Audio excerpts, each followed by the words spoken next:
Hey everybody, welcome back to the Saltworks podcast. I'm your host, Hallie Dye. I'm so excited you're here with us today. We have a wonderful episode. I can't wait to share it with you. Today on the podcast, we have Phyllis Thomas. She is someone who's just a delight.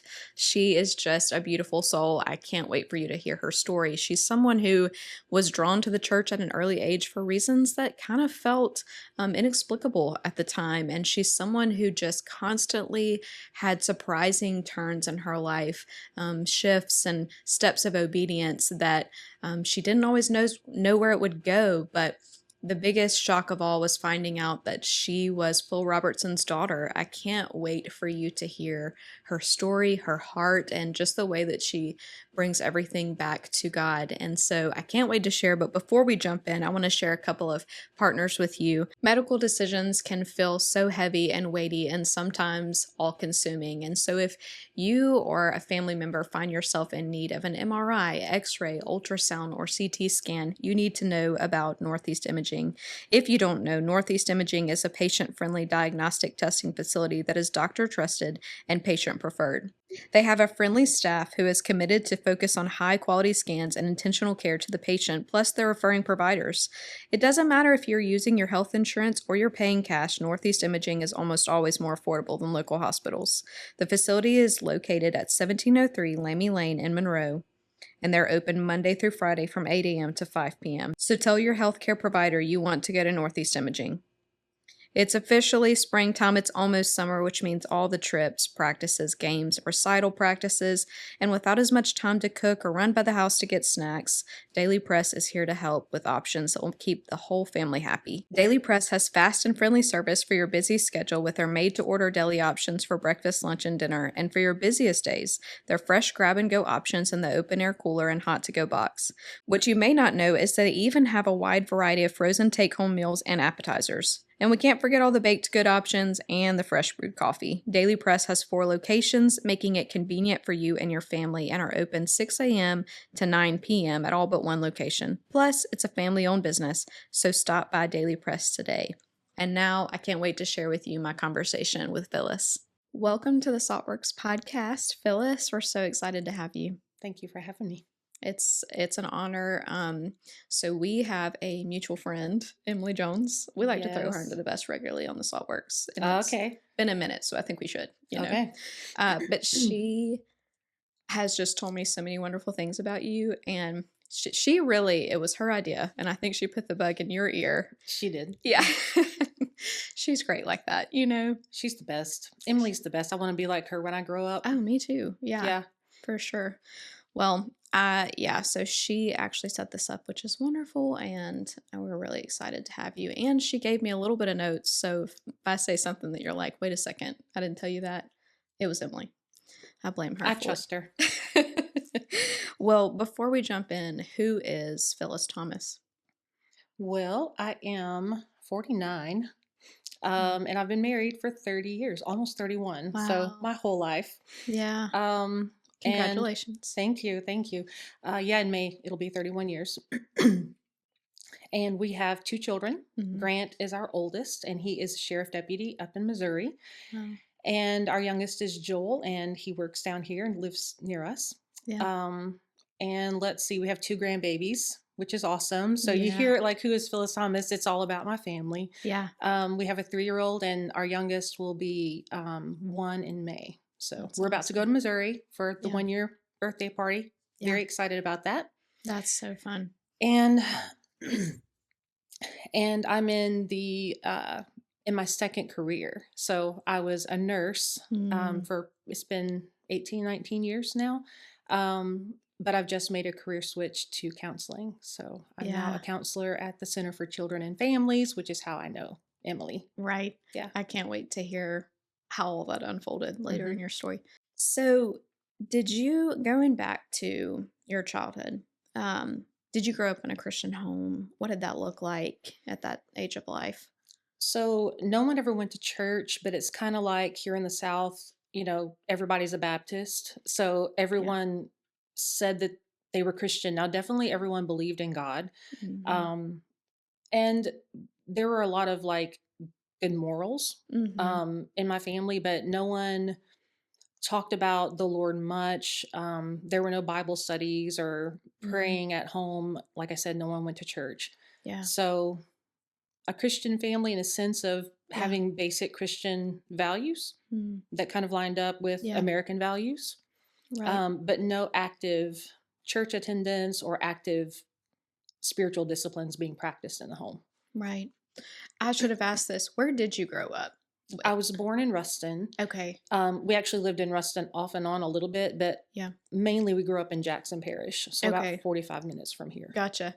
Yeah, because I guess I assumed Missouri, but that makes sense given your story. A And so, lot of people think that, and yeah, they'll, when we first moved back here, right. how do you like Louisiana? Are you getting used to it? And I'm like, I'm from here. Yeah. But my mom and my mom's family are from Southwest Missouri. So Okay. like the Joplin, Springfield, Branson-ish area, Mm-hmm. Mm-hmm. that's where they're from. And Gotcha. so my brother and sister on my mom's side they were also born here and raised, but they've migrated up to Missouri and Yeah. live there with their families. And we did live there quite a bit as adults. And Mhm. anyway, that's how my oldest son met his now wife at college, and Oh, she's from up near St. Louis, so that's where they live. that's awesome. So, but your notes mentioned that you went to church by yourself as a Hmm. child. I mean, as a child, what was your understanding? What made you seek that out on your own, and what did that look like for you to get there? The question of why, excuse me, is a great question, because I've been thinking about that about children that I work with. What causes a child to seek out the Lord on their own, Mhm. or with the help of maybe somebody who's in their life? And I think it's kind of a combination of those things. Obviously, God has his hand on us. The Holy Spirit is drawing us all the time, even as children. And so I had a couple aunts who went to church in Missouri. So when we would be in Missouri, I visited them. One was Nazarene, one was Assembly of God. And so when we were down here, I had some friends from school who went to church. So I would go to church with them, or Mhm. I got invited to vacation Bible school, that kind of thing. And then there was a period of time where my sister and brother went to youth group at Hodge Baptist Church. Mhm. And so I went with them a little bit. So when you boil it all down, I went to church wherever I could go. My Yeah. grandma lived next door to an Assembly of God church. So it was lots of different flavors. Yeah. Sorry. No, you're good. With It's their real throat life here clearing. on the Oh my gosh. Saltworks. Okay. And it's allergy season, so It is. Louisiana is beckoning its call for sinus and all the things, yes. allergies. So I went to church where the opportunity presented itself. And Yeah. then I had gone to vacation Bible school with my friend in Quitman, Mm. and to Quitman Baptist Church. And I, when the pastor, it was a Sunday morning service. And so I went with her, and the pastor had an altar call, or, a call to salvation. And, Yeah. the pianist played Just As I Am. It was really beautiful. It's a Mm. very small church, but I got up on my own and walked up to the pastor and prayed the prayer of salvation with him, Yeah. and was born again at a very young age. Yeah. And I knew what that meant. And some people are like, 9 years old. Well, I was 9 going on much older. I was Yeah. just very mature for my age. I had been through a lot already Yeah. in my young life. And so I knew that I needed a savior. Mm. I understood sin, and Mm. ended up getting baptized in that church when I was 13. Wow.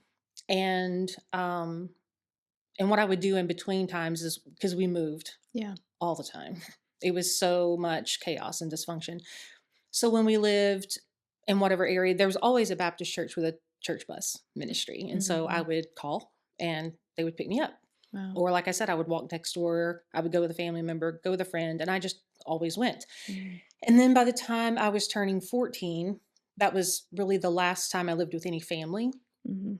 And I moved in with a friend from school, and they went to a Pentecostal church. And so I started going to church with her. And that's when I really began to dive into spiritual disciplines, Mm. prayer, fasting, Yeah. worship, just attending church regularly, youth group Mhm. activities. So it was a great time. Yeah. I enjoyed that. And from there, left on my own. By the time I was 17, I had my own apartment and Wow. working. And I moved to Missouri because I had met my now husband. Yeah. So that's the short story of that. And then we got married. Our first date, we talked about being Christians. He was a Christian. He'd done some mission work. I wanted to do mission work. So we were really excited just to have met someone like-minded. And so we got married and had Grant right away and started going to church in Vidalia, Louisiana. That's where we ended up landing for several years. So that's kind of the long and short Abbreviated. of it. Yeah. Well, because I hear a lot of like self-reliance, and so what did parental control look like? Who lived at home with you? Like, what did that look like? The shortest answer is there was no parental control. Yeah. I think for a couple different reasons. One, I think, and I'm learning this because I used to just reflect back and think, wow, my parents just maybe didn't even care about me, but I knew they cared about me, but they didn't actively parent. But as I'm learning with social media and the fun memes, not memes, but the reels that come out, I'm watching this stuff and culturally the 80s I don't know what parents were doing. Yeah. And we were feral. I think, that was that generation that just like we left in the morning and we came back later and we just did whatever we did. We were all over the place. So I think part of it was just the culture of the time. That generation of parents, I guess, just were not actively involved. Yeah. And then mine was another step in, another level of not being involved. So I kind of did whatever I wanted to do. And that's why at a young age, I kind of looked up one day and was like, I like to say it this way, these people are not okay.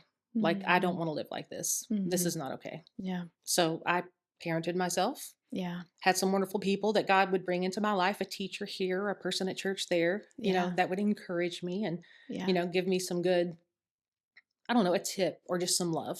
Yeah. Some attention that I needed. Mature attention. I can't imagine how hard that is, especially as a mom, to look back and think, how? I mean, I hear a lot of people say that, when they look back, especially as they get to certain ages. And, I'm sure when your boys hit certain ages, like, I can't imagine not knowing or being apart or, and that's got to be really hard to wrestle. And I know a lot of people listening can relate. It caused us to overparent. Yeah. And I found that a lot of kids in that kind of that upbringing in the 80s, that's where you kind of got that idea of the helicopter parent. There was just like a run of that. And now I see the millennials doing better. They're like, okay, we need to not just overparent our kids. Let them get hurt. Let them, have some experiences. It's okay to let them do things on their own. That is wonderful because I think some of them were so overparented that they're going in the other direction. My son's certainly doing that, which I'm so thankful. Yeah. That's such a kind and gracious perspective for parents listening, because I know millennial parents can get a bad rap sometimes, and it's like we know too much, but there's always new stuff coming out, like it can just be a constant wrestle. So that's just, I feel like, a little peaceful encouragement for people. I'm not listening. a millennial basher. Yeah. Like, I've learned from my kids, their wives, they're so awesome. Have 2 wonderful daughters-in-law. And like, I've learned boundaries from them. Because I find that millennials just have great boundaries. And I'm like, that is awesome. And I'm like, I think I could do better in that area. And I do that too. Yeah. We're never too old to learn. Absolutely. And we're never too old to learn from a younger person even, and I'm just open to that. Older, younger, whatever. If someone's doing something that I feel like is an area where I can grow, I'm there for it. I want to learn from them. So, and I have learned some great things from them. I love that. I know they've learned some wonderful things from you too, because I'm learning right now as you're talking. So, no, I actually love that. I didn't have that in my notes, but I think that was super, super helpful for people to hear, for myself included. Okay, so you meet your husband, and did I hear he's an artist? He is. Okay, tell us a little bit about that. Oh, he's so talented. So we can talk about Tony for a while. Yeah. So he grew up with some painting. He had a grandma who painted with oil paints. Wow. In Iowa. He's from Iowa. I feel like that. Why is oil paints, why are they so intimidating? Well, I painted my first painting with oil paints, and I don't want to pretend like I'm an artist, but I have been painting. Self-care. I picked it up during grad school. So, and I have an artist husband who can kind of coach me. So I can speak to that a little bit. Yeah. Acrylics, that's what I started with. They dry fast. Yeah. They're water-based, so you can wash things easily.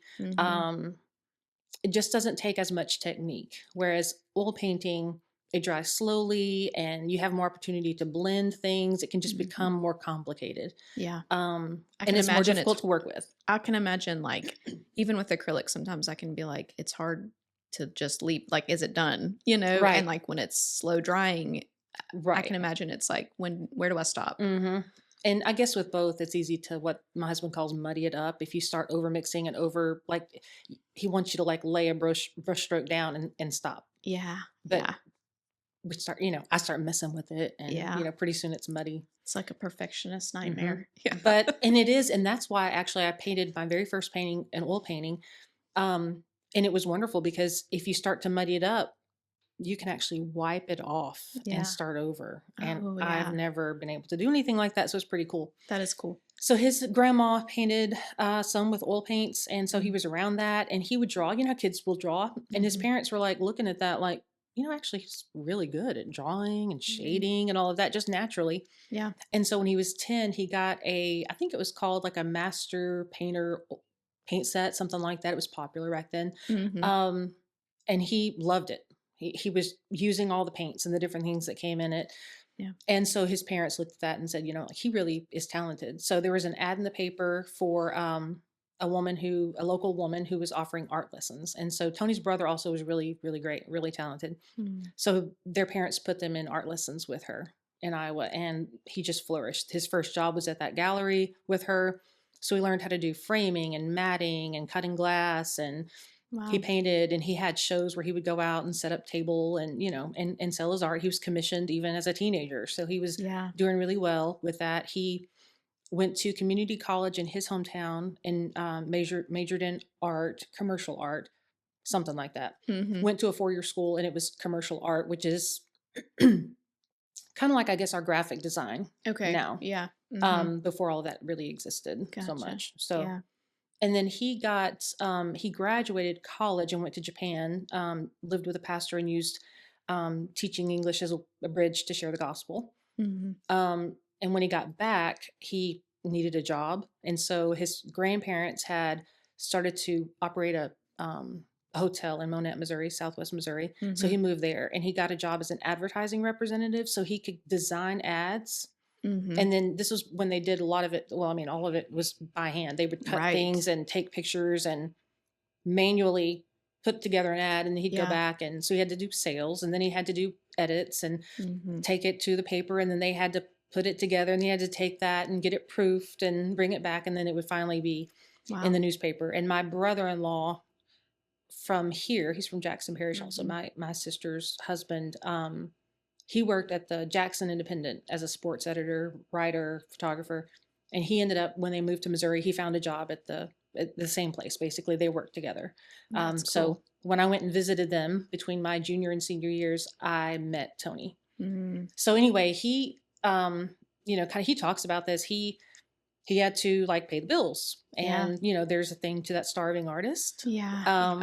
So he ended up just working a regular job, and he's, I would say, during COVID, when COVID started, because he was working at a school, and he had time because he couldn't go to work. So he started painting again. He picked it back up, and that was in, what was that, 2020-ish? And so he has officially, like, when we moved back here, full-time art business, and that's awesome. He's doing well. I mean, as any kind of business, it has to grow. It's growing. But it's steadily grown. And so awesome. He does commissions. He paints just also for whatever. He has a paint club or like a print of the month club. And that's so cool. We'll put some information about in the show notes. That would be awesome. That would be cool. Yeah. He's TonyThomasArt.com. It's that easy. Okay. So, I'm so glad you shared that with us. I love that.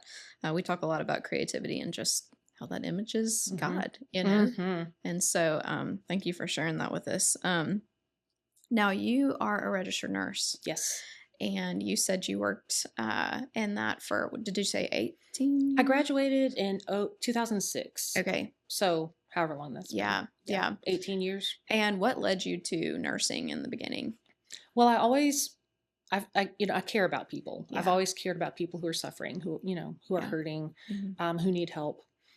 And so when I first went to college, when our oldest Grant was a baby, and I was majoring in psychology, and that was really the direction I wanted to go. And then I just couldn't hang with that. I was 19 and Yeah. I was overwhelmed. And so I withdrew from school. And then fast forward to 2006, had 2 kids, and Tony was still doing sales. And it was up and down, up and down. Yeah. And I had such a kind of chaotic and up and down childhood. I was really tired of the finances being up and down. Yeah. I'm like, so I went to the community college where we were. And I looked at all the programs and I'm like, wow, I can become a nurse in like 2.5 years or so.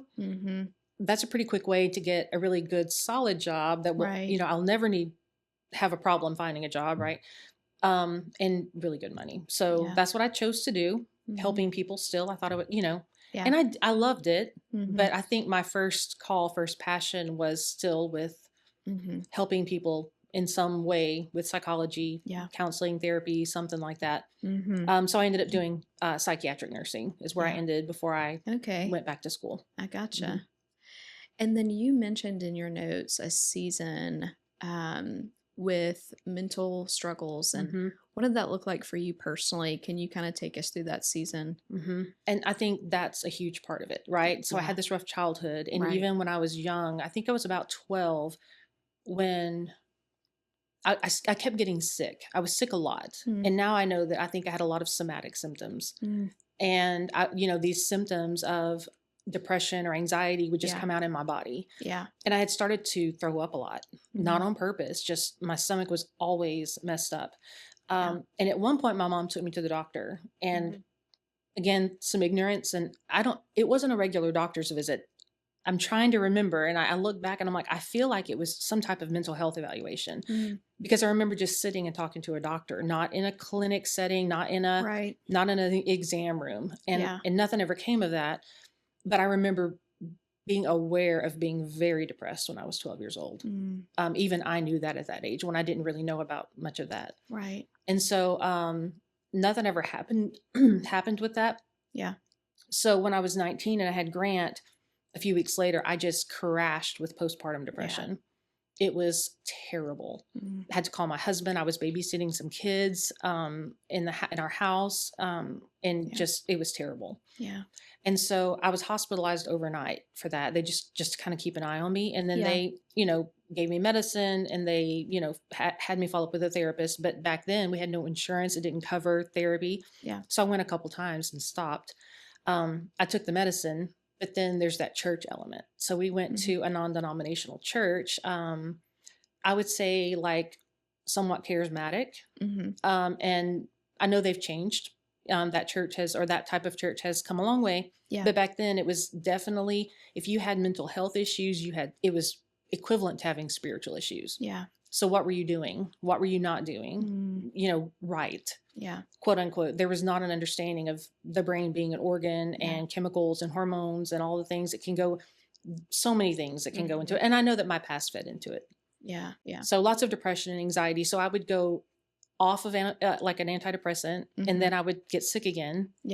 And then I would go back on them. And then I would go to the altar for prayer and by faith, stop taking the medicine. And then it was just a rinse and repeat for years until 2012. And that's when, and I was older, more mature. And I sank into a really, really deep depression. And I was just so miserable.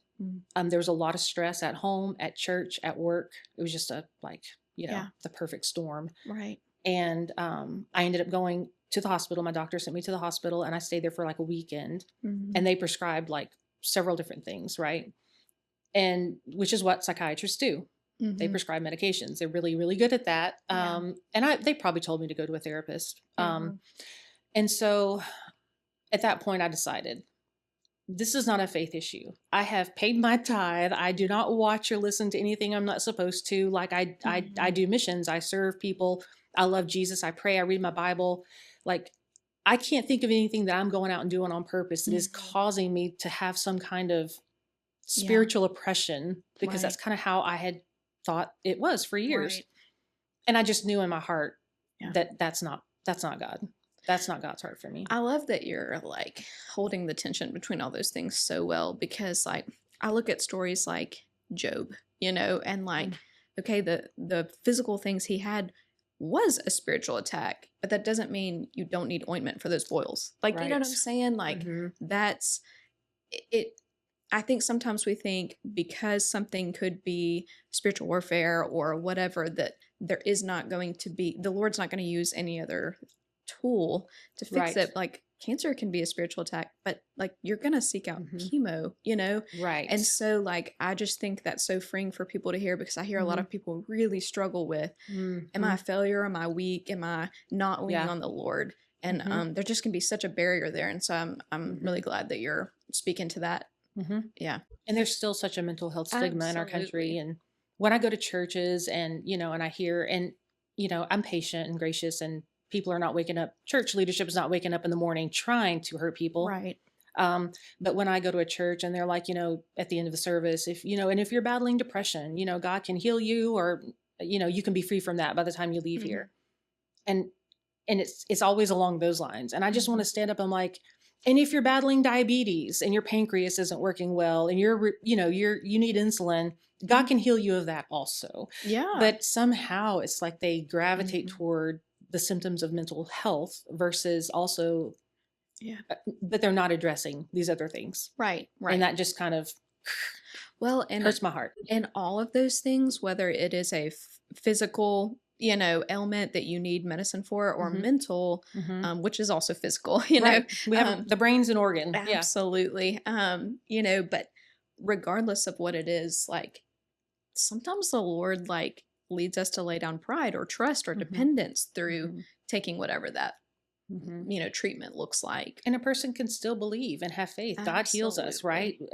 And you can take, two things can be true at the same time, is what you're saying. Yes. I can take medicine, I can see a doctor, I can take care of myself until the point that God heals me completely, or whatever it is he's working out in me, that process of, like you said, laying down your pride or healing. And that's where I see a lot of it. And I think that's why I have a heart for children. I had so much trauma growing up. Right. That, that's in our bodies. It lives in our bodies.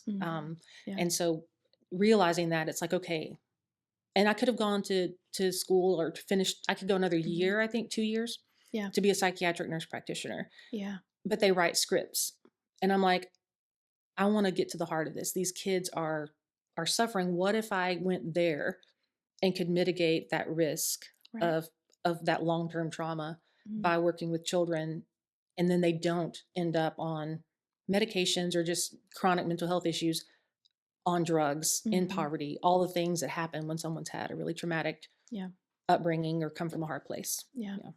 No, I love that. And like, again, I hear you holding the tension between those things so well, because I can think of a younger friend of mine who's about to graduate from medical school, and she's like, I absolutely want to, if someone comes in and they're having health issue, I absolutely want to prescribe what they need, and let's talk about your lifestyle, and let's talk about, and like that's what you're wanting to bring into that field. And I think that's absolutely what people need. And so I love that balance that you've given. Nutrition and sleep and all the things that makes such a big difference in a person's well-being, and with women specifically, oh goodness, having babies and all the things that we go through. And I mentioned the organ, but what about all the other parts of us that affect our mental health? So many things. Man, we need you to come back and talk about that in season 4. So okay, not too long after that, you and your husband Tony felt called to missions, which you mentioned earlier in the episode, like he had a heart for that. But what brought about this season, and also tell us what that looked like for y'all to make that happen.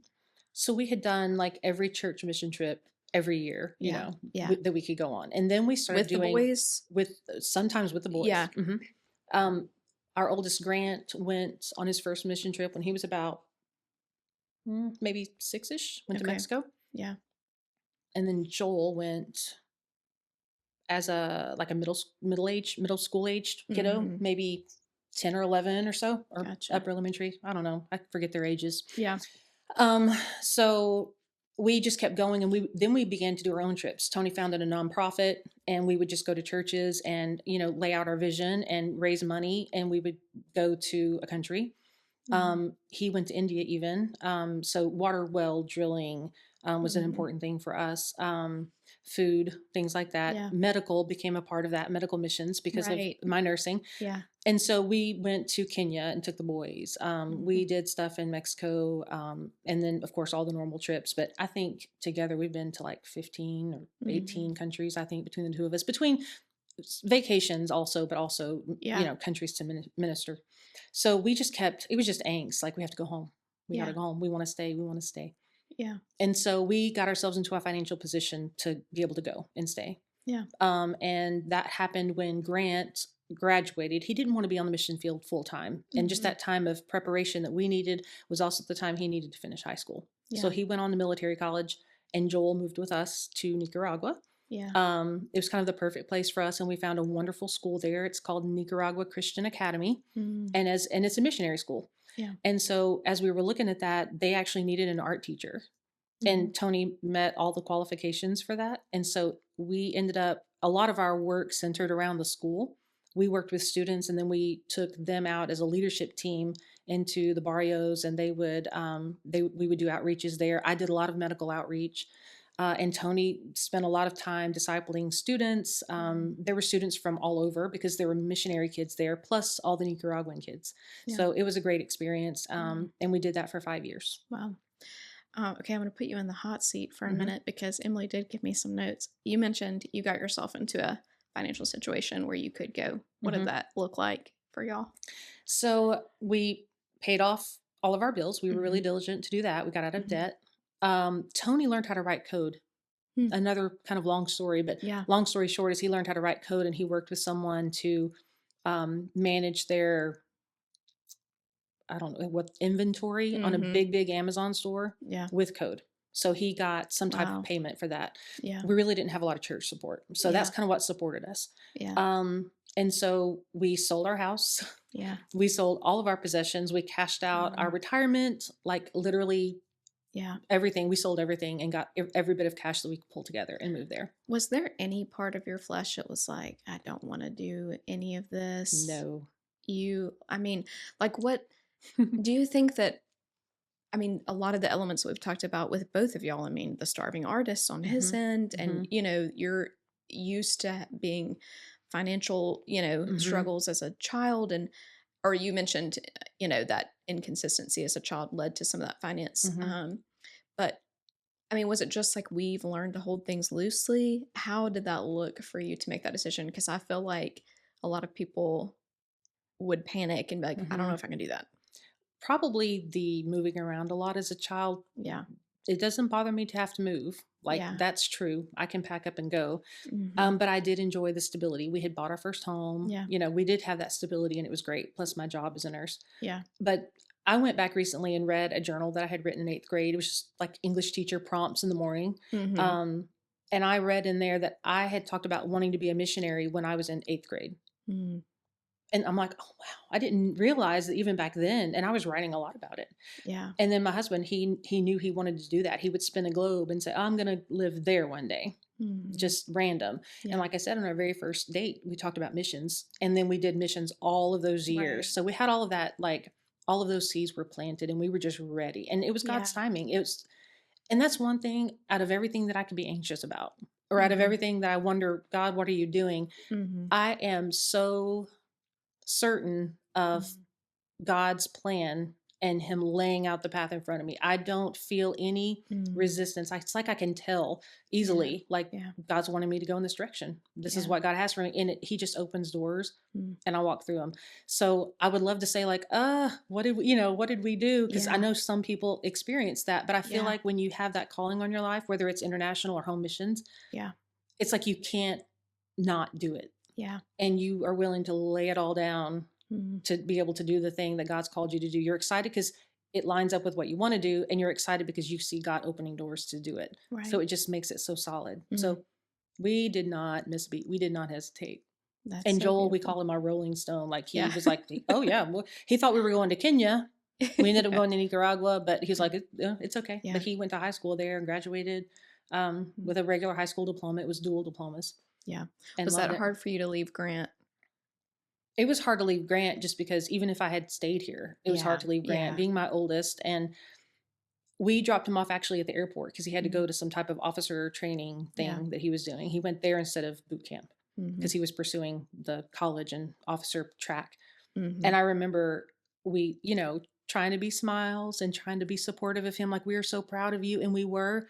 Yeah. But when we walked back to the car in the parking lot of the airport, like I got physically ill. Like Mhm. I was broken. Yeah. It was so hard to let Yeah. him go. Yeah. Mhm. But Nicaragua, one of the positives about that is it was a pretty decent flight to get to Yeah. for the payment, like for the cost of tickets and then the time. I could Mhm. be back here in a few hours. That's Really. amazing. Yeah. Yeah. That is, I'm sure, definitely a balm to your mom Mhm. heart if Mhm. anything arose in that time. Mhm.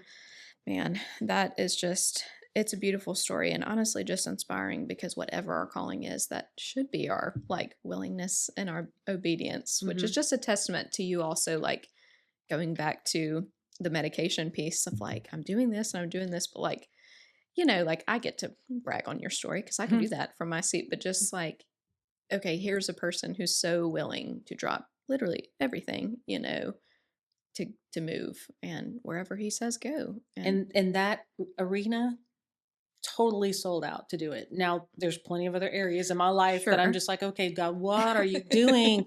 No, I have those moments. It's Yeah. just in that one particular area, I'm Yeah. so certain. Yeah. Yeah. That's so good. And then y'all did have to evacuate, right? Yeah. Was that 2018? Okay. 2018, lots of civil unrest, Mm, disruptive to the whole country, and it got unsafe. And I yeah. felt very unsafe. And Yeah. that's where I did have that sense of like, there's police everywhere and Yeah. there's people in the streets with machetes and they're burning things. And Mm, we had a couple sketchy moments. Our car was attacked at one point. mm, So I was very afraid. yeah. And so we finally were able to make a decision like, we need to go back. We weren't Yeah. with an organization. So, like the Baptists and the Right. assemblies and all the different mission agencies were pulling their missionaries. And the Yeah. US Embassy there had pulled their non essential workers. Mm, And we were still there. And I'm like, I think the like writing's on the wall. Like, I don't feel safe. right. So we finally were like, okay, we want to go. And the next available flight was in 4 days. And so for Hmm. 4 days, we just hunkered down and we got someone to take us on this circuitous route to Hmm. the airport. Um, and when those wheels touched down in Dallas, that's where we flew to, Hmm. I was immediately fine. And my husband grieved because he was not ready to go. Mm, But I had kids here. I know. I mean, both my boys were back here, and so this was Yeah. not heartbreaking for me to come back in a sense. We loved Nicaragua and miss Right. it, but Yeah. I was ready to come home. That I can imagine like the relief of knowing your boys are safe, your husband's safe, Mhm. everyone's here, and also grieving for the relationships you've built here and Mhm. how are they and what if we, Mhm. I can't imagine. But I mean, just the trust and that would take to Mhm. in the Lord, And only that's he, what he can probably do. where it was the hardest because Mhm. leaving, we were so excited to go and we left everything behind. Yeah. Coming back, we Yeah. had sold everything. We had no Right. towels. We had Right. no nothing. We had nothing. We didn't have a fork. What did that look like when you came back? Was it like, okay, we're resting here until things resolve there? Where we think we're going to go back? We think we're going to go somewhere else? Did it look like reestablishing a new norm? What was your expectations? Well, that's kind of where life took a real turn Yeah. because we thought we would connect with a mission organization, Yeah. and we had talked to one, and they were like, "Tony, you've done so much ministry, and you already have a degree. Hmm. Even though it's not in missions, we will go ahead and license you, and Hmm. then with some extra whatevers, we'll ordain you, and then you can go through our agency and go back to Yeah. Nicaragua." And that was our idea. Yeah. So I got a job as a nurse. We kind of got ourselves set up into an apartment. Tony started working towards that plan, and Hmm. we just kept hitting the wall. Remember, I'm like, I can tell when God's opening a door, Yeah. and I feel so certain about it. But and even Tony was just like, why is this not clicking? Something Yeah. about this is not clicking. Yeah. And so in 2017, we had come back from Nicaragua for Christmas, and our Grant's then girlfriend, now Hmm. wife, had bought him an ancestry DNA kit just to find out his ethnicity and all of that. It was just a fun thing. Yeah. But when we came back for Christmas, he's like, Mom, I got these results. And it was so cool to see. Like, we're so much this and so many percentages that. And he's Yeah. like, but this doesn't add up. You can see what's missing. And I'm like, it is. Like, where is the other part of our ethnicity that we know we have? Yeah. And so we, Because I want to pause and mhm, ask, did like you mentioned parents earlier, you grew up with your mom and your dad, mhm, didn't know anything at all. no, Okay. had no idea that Yeah. anything was not as obvious as it was. The Yeah. only thing I ever heard was that my dad said, because they were divorced and married and separated and back together, apparently when he found out that my mom was pregnant with me, it was in like family court. They were going through a divorce. And so my mom told the judge, oh, by the way, I'm pregnant. He's the dad. He's like, oh, okay. Yeah. That's the only thing, I guess, but it never raised any red flags with me. Now, growing up, I noticed I was different from people, my other family. I would physically and personality wise, and the way I thought, it was just different. And I was like, why am I such a weirdo? I just thought I was a weirdo. And so anyway, so we looked at that, and I talked to my brother and sister, and we're like, something's definitely off, because we're 100% sure about our ethnicity. And so it became clear that one of the possibilities was that we didn't share the same dad. And so my sister immediately went and did an ancestry DNA test. And, we thought, well, when I do it, we'll compare. And so it took me a minute to do it, but I did. And the results came back, and we got on the phone together, and we started looking, and we did not have the same dad. We were half siblings.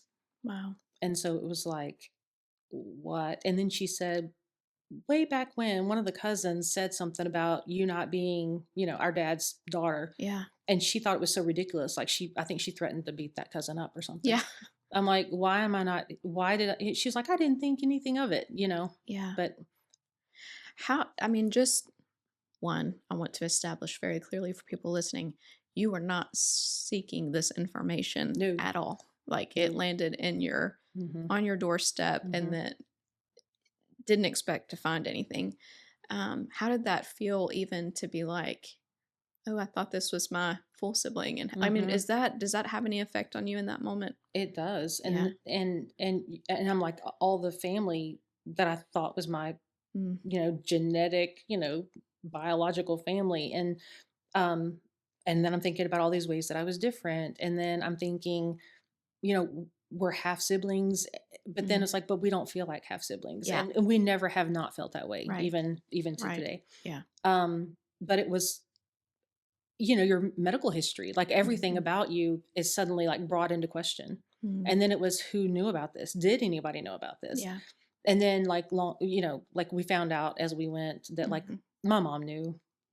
I had some aunts that knew, and they had told their kids, which is why some cousins knew, but no one ever told us, my siblings and myself. So I had no idea, other than like when I found out, I'm like, oh, this makes total sense. Yeah. Why I physically look different from them, why I act different from them. We have a lot in common, but there's definitely some differences. So yeah, it was just bizarre and surreal, and I wasn't looking for anything. And but I always, I told my husband, like, I have you, you're my husband, and I have, I'm a believer, and God is my father, and and I'm like, I don't have a hole in my heart looking for a daddy. I had a dad who raised me, and the people I grew up with. So I feel like I'm okay. I'm not going to need to pursue this or whatever. Yeah. So how did that change? How did it move from that to finding out? As soon as I saw my results and talked to my sister, I'm like, I've got to know who this is. Yeah. I just had to know. Curiosity. So did you know anything about your other family at all? Like just media wise, anything? No, basically the entire time that my family that I would soon find were well known. I was in Nicaragua. We never watched their show. Yeah. So tell us that story and how that unfolded. So we did genealogy research. It's so amazing how easily you can put that together. That is wild. And it doesn't take much at all to find out who your great-grandparents are. That's almost there, because other people share their genealogy. Yeah. You're like, oh, I'm a whatever cousin to that person, whatever cousin to that person. And pretty soon you figure out you share the same great-grandparents. And I did a lot of searches and find a grave, and just through the ancestry DNA resources that were there. And so I started to get some surnames. And at one point I was online and I was searching some of those names, like a great aunt or something like that. And as I was doing that, it pulled up an excerpt from a book. And it was like, I was named after so-and-so, or we live next door to so-and-so. I'm like, how interesting. These people, this is a man who wrote a book from Louisiana, and his like family going back however many generations is the same family of mine going back generations. So I must be a cousin to this man that wrote a book called Happy, Happy, Happy. I'm like, Mm. wow, okay, that's kind of cool. He wrote a book. And Wow. that's all I thought about it at the time. Yeah. And then we had known the show existed, but Mhm. we just didn't watch it. Like I Yeah. said, we were in Nicaragua. We didn't get those channels and, Yeah. but when we visit back in the States, we knew about it, heard about it, but Yeah. that's all. Um, and so when I started doing more research, I'm like, well, it's kind of got me down to like 3 surnames with absolute certainty. And so, and my dad family, they'd never done it. So there was no immediate like, oh, this is your brother, this is your sister, cousin. Yeah. There was the nearest relative to me that was showing up was a second cousin with the last name of Robertson. And Yeah. then there were a couple of other names, but Robertsons were in there a lot. And there was Mhm. a couple of others that came Mhm. from like now I know my granny's side of the family. Yeah. And so I called my mom after I had some surnames. Still didn't know, but I'm like, who's my dad? Well, how do you know? I'm like, Mom, it's DNA, it's science. Like Teresa and I are half siblings, and we had been dropping hints, and she just was a vault. She wouldn't say. Yeah. So finally, I'm like, I've just pushed her. I'm like, you've got to know, right? Mhm. And she said, well, Phil. And I said, okay. And then immediately my mind went back to that book, the Happy, Happy, Mm. Happy book, and the last name, Robertson. I'm like, Yeah. I said, are you talking about Phil Robertson who had the TV show? And she's like, yeah, he was the one that made the duck whistles. That's how she referred to it. And then she gave me this whole story Yeah. about how they met and how all of that came to be. And I'm Mm. like, oh my word. And Tony, the phone was on speaker and Tony's sitting there right beside me and we're just looking at each other in shock, Yeah. so just an absolute shock. Yeah. I mean, I cannot imagine that's so much to process from, wait a second, life isn't like I thought. Wait a Mm-hmm. second, there's this with my siblings. Okay, well, this is now confirmed. And then finding out it's Phil Robertson. Mm-hmm. Was there any part of you that was like, how am I even going to get in touch with him? And am I going to be misunderstood because he is Oh my goodness, famous? yes. I mean, what did that look like for you? Yeah, so Ancestry DNA has resources like when you find out you were adopted or whatever, didn't know about Mm-hmm. a parent. They have like some form letters that you can read and kind of plug in your info to send to someone. Okay. Well, there was nothing that said, oh, and by the way, if you find out they're a celebrity, this is how you should go about it. Yeah. Uh, Right? yeah. So, Where's that book? right. I could write one now. Yeah, you should. This is what you do. I found out later that Clint Eastwood found out that he had a daughter who was an Wow. adult Yeah. later. And I'm like, I need to meet her. That would For be kind of cool. sure. Right. Yeah. So we prayed about it and we had people that knew that we were kind of on this little journey, and then we shut down the information immediately. We didn't share anymore. We told our kids, do not share anymore. Mm-hmm. And we just began to pray about it. We had a couple people that we trusted, like, what is your godly advice, Yeah. and it came down to like, do I deserve, and that's the word I use, I don't know if that's Mm-hmm. the right word, but do I deserve to know who my dad is? Oh. Does my dad deserve to know that he has a daughter? Like, and I asked a couple of men, I'm like, being a Christian, Mm-hmm. if you knew you had a daughter out there and you didn't know about her, but she's out there, would you want to know? And I had one family member who's like, no, I don't think I would. And then, but everybody else was like, I think if these people are who they say they are, Christian family, if he is the believer that he says he is, he would probably want to know. Like I would want to know, is Mm-hmm. what some of the men were saying. So even in your processing, you're like thinking about him, Mm-hmm. this man, your father that you don't know. Mm-hmm. Is this gonna wreck his world? Wreck his world on a personal level just Yeah. because does he want to know he has a daughter? Yeah. Then he has a wife. Yeah. What would his wife think? Oh my Mm-hmm. goodness, that was one of my biggest concerns. Mm-hmm. And then there was still I was aware enough to know that they're a Christian family, they're Mm-hmm. famous to some degree. Mm-hmm. Mm-hmm.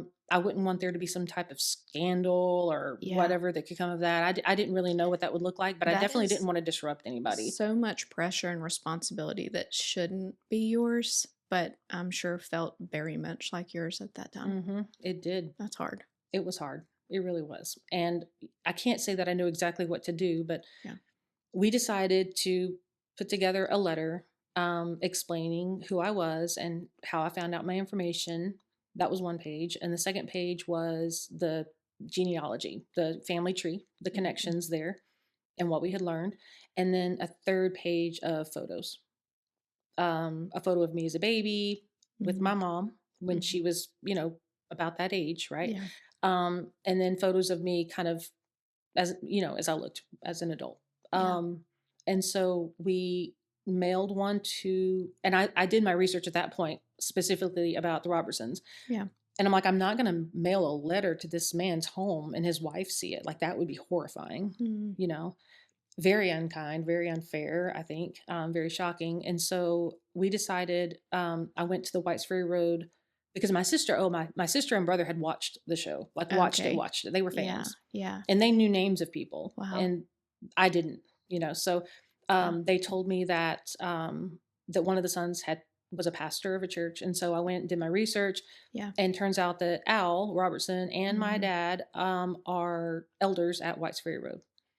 And so what I decided to do was mail a letter to the church addressed to Phil. Yeah. And then we decided to make a trip down here. On the website, we saw that he would be speaking at like an end of the year service. Yeah. And so we drove down here, visited a couple of friends while we were down here. And then we went to Whites Ferry Road that Sunday morning. And I thought, I'll go hand him a letter. Well, he spoke and then was whisked away with security. It was so bizarre. But when he spoke, he was sharing the gospel.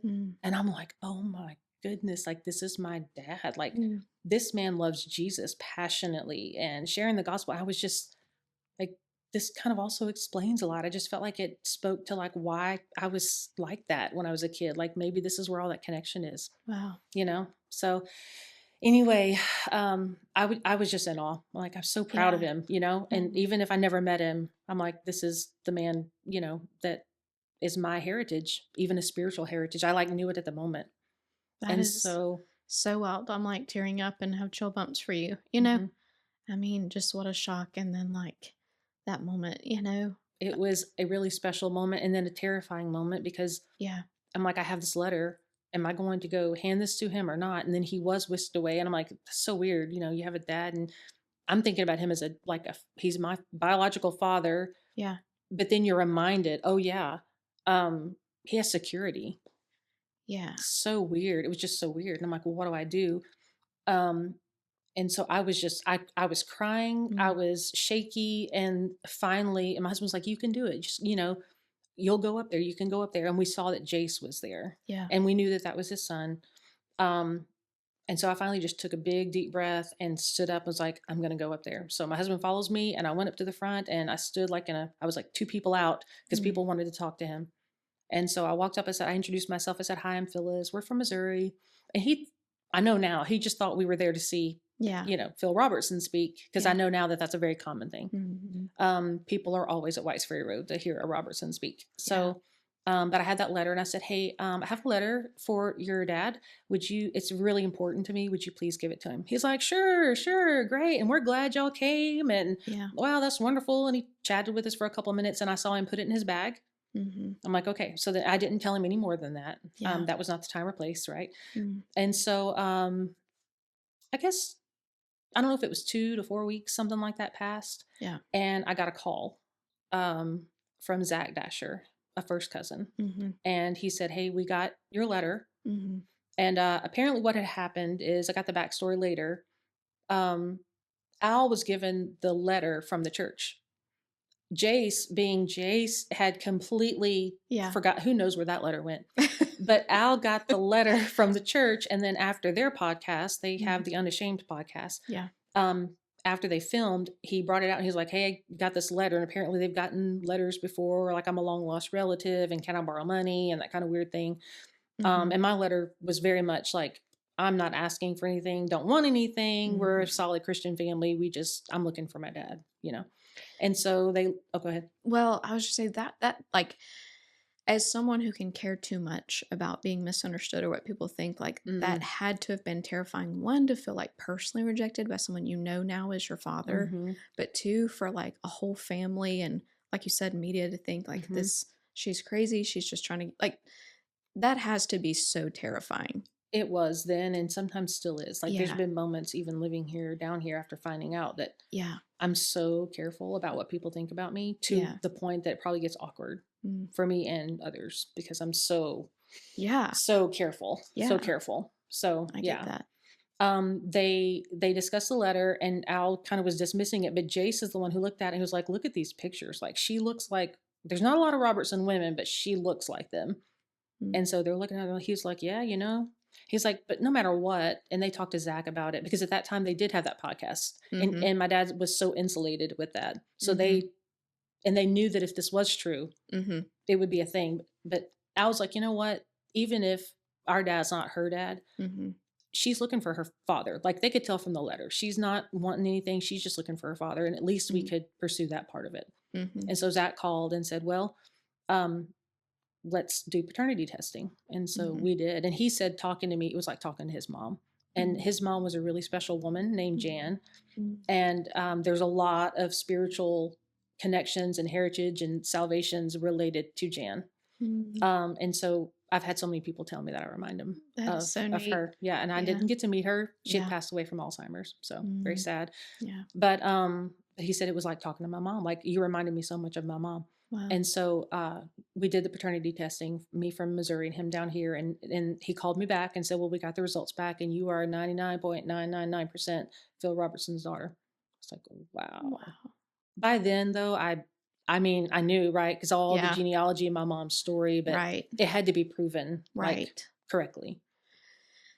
Okay, so what did that look like from there to like do like y'all meeting? Like was that even a thought in your mind that like I don't know, like And we thought about it, because we were yeah. like, what would that mean for us? And I'm like, well, we could meet them, because they invited us to come down here. Yeah. And we're like, we could meet them, but that doesn't necessarily mean that we need to tell people, right? Mhm. But then Mhm. I'm like, how many people would need to know before the wrong person finds out, or make Mhm. something of it, Mhm. more of it than it needs to be And made? you And can't control right. information. And that was the Yeah. thing. And Yeah. so it was very intentional from their point of view to control the narrative about it. Mhm. So what they did was, and everybody began to just contact me. Once that happened, the immediate family members started calling, like, hey, just want to let you know, like, hey, I'm so and so, and Yeah. I'm your brother, and hey, I'm reaching out because, hey, I'm and That Miss was K so wild. and Miss K was overjoyed. She's like, I've Oh, always wanted a daughter.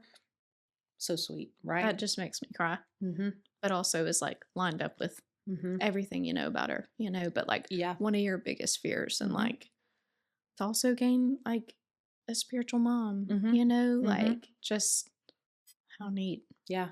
She was always just she said she always expected it Mm. because of his past. She's like, I always thought you never know. She said, I thought it would be, she would tell her sons, like, hey, one day there's going to be a boy that shows up that looks just like you, and it's a girl. So I'm like, I don't have a beard. Um, I have a redheaded mother, and Yeah. strawberry blondes in my family. Lots of blonde people, so I did Yeah. not have the really dark hair and Mm. the beard. But yeah, Yeah. so they were really gracious about it. Invited Yeah. us down. The boys were both engaged at the time, so all 6 of us came down Yeah. and met everybody. And like that meeting, like that day, Mm. my dad was like, "Can you live here? Can you come live here? Because I'd like to get to know you." So I mean, I'm gonna just cry the rest of the episode if you don't mind, because like I just like what a gracious thing, mhm, like for that. I mean, and just like a heavenly father, just to mhm, welcome you with open arms and like mhm, the fact that he would want to get to know you and mhm. like so y'all did move. We did. We moved down Yeah. and lived right next door to them. Now recently they've moved to town. Yeah. They're having health problems, and so Mhm. that's been another. Yeah. That's where I'll probably start to cry. Yeah. Because I just got here, basically, is what it feels like. That was in 20, and it's 25. Like, we've been here almost 5 years. And then just a few weeks ago, they had to move. Mm. So, I mean, we were there all the time, like almost every day. Yeah. I can't imagine because now his diagnosis is public news, Hmm. but I can't imagine that feeling at all for Hmm. a parent. But then in your case, feeling like I just got this time. Hmm. How has that been for you? Well, I'm so appreciative that God worked out the timing the way He did, because I did have several good years to get to know Him and spend time with Him very intentionally. And Yeah. He was just precious about it. Yeah. Um, was very nurturing. They warned me he's not nurturing. He doesn't, and he was completely different with me. Mhm. People were shocked, and I loved it, and it was so wonderful. And um, I don't know, it just I appreciate the time, and God was so gracious. And it's he's diagnosed with Alzheimer's. Mhm. And so I thought, I'm going to be the first one he forgets, right? Because you forget your most recent memories before but he has yet to not know who I am when I walk in there. There's other family members he can't remember, but when I show up to visit him, he knows who I am. That's amazing. Hmm. I don't know how long that will last. Yeah. And a lot of his conversations do not make sense, but But there's a kindness mhm, there. yeah, and he knows who I am. And we do have some conversations that, where I know he knows who I am and we're talking back and forth. So, Yeah. but they call it the long goodbye. And it was just like, oh my gosh, I've waited all this time. I did not know I had this dad. And I finally have him. And now you know, he's leaving slowly. It's just heartbreaking. Man, Phyllis, like, I can't imagine, just that the the gratitude and the grief that you hold probably daily. And I mean, Yeah, just as that's a an good way to put outsider it. looking in, you do Hmm. it really well. But I can't imagine holding those two things all the time. Gratitude and grief. That's exactly what it is, Mm. Um, I have an awesome husband who Hmm. supports me. Yeah. We have amazing kids. We have grandbabies. Yeah. So I have all of this life to live with Yeah. them, And and siblings. siblings who Yeah. I like. My brother and sister in Missouri, like we are all so close. Yeah. And Al here, Al and Lisa, like Yeah. they are rock stars. They Hmm. are the best. Yeah. I'm not supposed to have favorites, but they're my favorite Robertsons. They just are. Mm. They are just the glue that keeps everybody connected, and they Yeah. have been so intentional to keep us in their lives. It doesn't even feel like an effort now. We're just Just family. family. I can show up at their house anytime, even if they're not there, to do Mhm. whatever if I'm in town, because we live so far out of town. Yeah. Um, they've been in Missouri for speaking engagements and have sought out my sister and her. Mm. Like they're like, oh, let's go to dinner. They've spent time with them. When the boys got married, they were up there in the middle of all of it. We would get a house for everyone to stay in, and they met cousins. And just Al actually was Joel's best man. Oh, It's a cute story. And then he officiated Grant and Julie's wedding. wow. So when I say they're very involved, and our kids, Grant said, these children, his two, we never have to buy clothing. Lisa keeps those kids clothed. She Yeah. just loves it. She'll take a picture like, I'm sending this to the kids and to the babies. And Oh my yeah. goodness. I just love it. Hmm. I absolutely love that. And Yeah. And you know what we're doing next month? This is the coolest thing. mm, Um, we're having a siblings trip. So my brother and his wife in Missouri, and my sister and her husband in Missouri, yeah. and Tony and I are going to go down to Gulf Shores, which is where Al and Lisa spend half their time. Hmm. We're going to go to their house with them, and we're going to have a siblings trip at the beach. That Is is that not the so coolest fun. thing? Like, That is so cool. it's not even like a reconciliation with me It's just and what coming God's made, home. but like it is. It's like coming home. But they are even bringing in my own family, like from Missouri. They don't Yes. have to do that. And what a gracious thing, because you're not having to marry these two lives that, you Hmm. know, could feel like, I mean, I don't want to be disloyal here, but I'm, Oh, and like yeah. that is just so neat, Hmm. and like makes the short time that you have with your dad so Hmm. sweet, and Hmm. like not the extra stress. And Hmm. I just love Those are all to, like great buffers, oh, really. oh yeah, yes, like, and minimizes distractions, and Hmm. like just sweetness. I feel like that gives you like a place to land in Hmm. the questions of when and how, Hmm. that is so neat. I just love that. Yeah. What a beautiful picture of the body of Christ and the Hmm. family Hmm. that we have in him. It's an amazing redemption story, like Wow. for sure. Because after hearing more of their backstory, Yes. and everything that has happened in my dad's life and marriage, Yeah. and the movie The Because I Blind, haven't watching seen the that, movie, but I'm sure you're like, Oh my goodness. Wow, this hits home. Oh my goodness. Yeah. Yeah. They had a scene there. And actually, Zach was in the middle of writing it when they found out about me, and they were like, what do we do with this? Well, Wow. the story was really up to when their marriage was saved. Yeah. So Jeb hadn't been born yet. And actually what happened is, I was conceived, it would have been like the very, very beginning of 75, Okay. like January-ish. Yeah. And so that was in the throes of when he was separated from Miss Kate, which is what the movie ends up being about. Yeah. And my mom was separated from my now stepdad. And so this was the worst of his worst, right? Yeah. And so he ended up giving his heart to Christ that summer. That's when he converted. That's when he turned around and changed everything. Yeah. I was born the next October. Yeah. Or that October. So he gave his heart to the Lord before I was born, or while I was in utero, which is so special. That is. And then he turned his life around and became a spiritual leader of his family and prayed for his kids. And I believe fully that even though I wasn't in their physical household, when God heard his prayers over his kids and his family, I was 45 minutes down the road. Nobody knew, but God heard. God heard those prayers. And I think that had a big impact on why I always felt drawn to go to church, to serve God, and have, I mean, when they met me, all of that history of missions work and having gone to church all of those years, like they knew meeting me.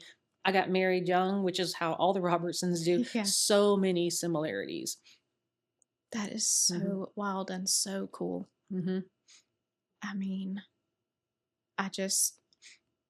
you need to write this book. I'm working on it. I'm requesting that you write this book. I'm working on it. I really am. I'll have to talk to you about your book and how, what were some of the things that you did, because you can write a book, but then it's not just writing your story down. Like there's so much to it. And so I'm trying to figure it all out. Yeah, absolutely. We will talk. Well, that's Sounds exciting. Good. Thank you so much for coming and sharing and just being willing to be an open book. Every single part of your story was so powerful from the very beginning to that reconciliation with your family. I mean, all of it was moving to me. So thank you. You're welcome. I hope anyone who's listening or watching finds any piece of their story in this. That's always been my goal. Yeah. For being willing to talk about it, because I feel like so many things at some point people can relate to. Yeah. And if God can work through me and heal me or bring me through things and bring something beautiful from ashes, he can do that for anyone. And I want people to see that and have hope. I mean, my story is not the same, but I just feel so encouraged by the intentionality of a good and kind Heavenly Father in your story. And so if that is what someone hears, that is so powerful. Thank you so much for coming and sharing. You're welcome. Thanks for having me. Appreciate it. It was an honor. Thank you.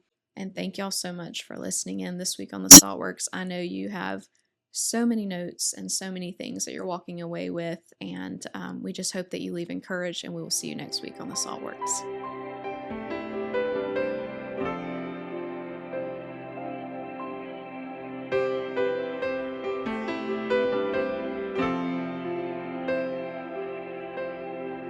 This is my story. This is your story.